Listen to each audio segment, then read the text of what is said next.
চুমকি চৌধুরী এবং জয় ব্যানার্জি টলিউডে যেমন জনপ্রিয় ছিল এই জুটি, তেমনি বাস্তবেও দুজনের কেমিস্ট্রি ছিল দারুণ। লোকেশ ঘোষকে বিয়ে করার আগে চুমকি জয় ব্যানার্জির সঙ্গেই সম্পর্কে ছিলেন। দুজনের বাড়িতে তাদের সম্পর্ক নিয়েও কোনো আপত্তি ছিল না। বিয়ে করবেন বলেও ঠিক করেন দুজনে। কিন্তু হঠাৎই ভেঙে যায় চুমকি এবং জয়ের সম্পর্ক। এতদিনে প্রাক্তনকে নিয়ে মুখ খুলেছেন জয় ব্যানার্জি। কি বলেছেন তিনি? জানতে হলে ভিডিওটি শেষ পর্যন্ত দেখুন। অঞ্জন চৌধুরী অভাগিনী এবং হীরক জয়ন্তী, এই দুটি সিনেমার নায়ক ও নায়িকা ছিলেন জয় এবং চুমকি। দুটি সিনেমায় ব্যাপক হিট হয়েছিল। তবে এই দুটি সিনেমার পর আর কোনোদিন একসঙ্গে কাজ করেননি তারা। প্রেম ভেঙে যাওয়ার পরেই নিয়েছিলেন এমন সিদ্ধান্ত।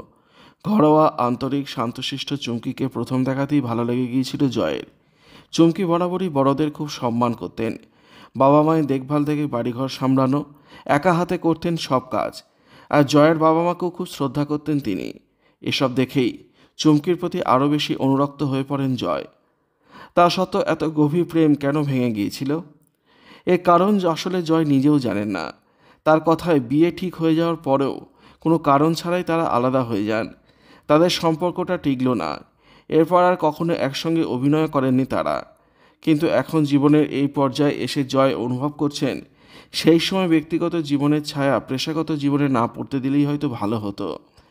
আজ এত বছর বাদে কিন্তু প্রাক্তন প্রেমিকার প্রতি এতটুকু অভিমান নেই জয়ের।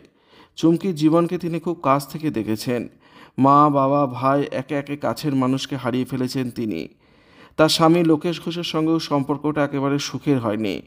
ডিভোর্সের পর তিনি বিয়ে করেছিলেন টলিউডের এক প্রথম সারির পরিচালককে। কিন্তু প্রয়াত হয়েছেন স্বামীও।